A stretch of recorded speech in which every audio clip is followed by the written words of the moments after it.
म्हणून आजपासून प्रचाराला सुरुवात करत आहे हेमंत गोडसे। 100% उमेदवार मिळेल आणि शिवसेनेला जागा सुटेल। मुख्यमंत्री एकनाथ शिंदे यांच्या आदेशानुसार प्रचाराला सुरुवात। इच्छुक उमेदवार म्हणून आजपासून प्रचाराला सुरुवात करत आहे। केलेली कामे लोकांपर्यंत पोहोचवत आहे। आम्हाला विश्वास आहे की ही जागा शिवसेनेलाच सुटेल। जर तर गोष्टीला काहीच महत्त्व नाही। जागा तर सुटली नाही तर पाहू अपक्ष उमेदवारीबाबत हेमंत गोडसे यांची प्रतिक्रिया। आजपासून शालिमार येथील मारुती मंदिरात प्रचार पत्रक वाढवून आरती करत प्रचाराला सुरुवात। ब्युरो रिपोर्ट, तेज मराठी न्यूज।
पावन झालेली ही नाशिकची भूमी आहे आणि प्रभू रामचंद्रांचे भक्त हनुमानांची आज या ठिकाणी आरती करून खऱ्या अर्थानं आपण विद्यमान खासदार आहोत आणि गेले 5-10 वर्षापासून हे नाशिक लोकसभेचं नेतृत्व करतोय आणि म्हणून आपण केलेली कामं ही जनतेपर्यंत पोहोचावीत यासाठी आपण माहिती म्हणून लोकांकडे आपला 5 वर्षाचा कार्याचा अहवाल वितरित करण्यासाठी या ठिकाणी शुभारंभ करतो। खरं तर आपण पर्यंत आमचे पक्षाचे मुख्य नेते आणि राज्याचे मुख्यमंत्री अधिकृत यादी या ठिकाणी जाहीर करत नाही तोपर्यंत आपण इच्छुक म्हणूनच लोकांपर्यंत या ठिकाणी जाणार आहोत।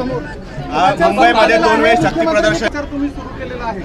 मुख्यमंत्र्यांनी सांगितलं श्रद्धा सबुरी सब्र का फल मीठा होता है आणि म्हणून निश्चित लवकरच या ठिकाणी 3-4 दिवसांमध्ये अधिकृत यादी त्या ठिकाणी जाहीर केली जाईल। तोपर्यंत तुमचा प्रचार आपण सुरू ठेवावा आणि म्हणून आपण केलेली कामं ही जनतेपर्यंत पोहोचवण्याचं काम या ठिकाणी सुरुवात करतो। त्याचा शुभारंभ आज या ठिकाणी मुंबईमध्ये निश्चित विश्वास आहे का जेही विद्यमान खासदार होते अशा कुठल्याही खासदाराला लवकर साहेब वाऱ्यावर सोडणार नाही आणि आम्हाला विश्वास आहे का ही जागाच अधिकृत शिवसेनेची आणि म्हणून ही आमचे मुख्य नेते व राज्याचे मुख्यमंत्री ही शिवसेनेसाठी ते सोडून घेतील। तुम्ही जेव्हा का प्रत्येक विद्यमान खासदार या ठिकाणी शिवसेना प्रमुख हिंदू हृदय सम्राट बाळासाहेब ठाकरे यांच्या विचाराने प्रेरित होऊन शिंदे साहेबांसोबत गेला, परंतु आम्हाला निश्चित विश्वास आहे की शिंदे साहेब आणि आपण केलेली कामं आणि जनतेचा आवाज हा निश्चित त्यांच्या लक्षात आहे आणि निश्चित आपल्याला विश्वास आहे की ही उमेदवारी शिवसेनेसाठी सोडून घेतली। त्या माध्यमातूनच या ठिकाणी आपण निवडणूक लढवणार आणि त्यामुळं ही शिवसेनेला सुटली जाणार आहे याचा आम्हाला 100% विश्वास आहे। सुटली नाही तर त्याचा विषय नंतरचा आम्हाला विश्वास आहे ना की 100% ही जागा सुटणार आहे। ज्या पद्धतीने आपल्याला विश्वास झाल्यानंतर बघू ना, परंतु आम्ही केलेली कामं ही तर जनतेपर्यंत पोहोचवणं हे आमचं काम आहे। उमेदवारी नाही मिळाली तर पुढचं 100% आम्हाला मिळणार आहे याची आम्हाला खात्री आहे।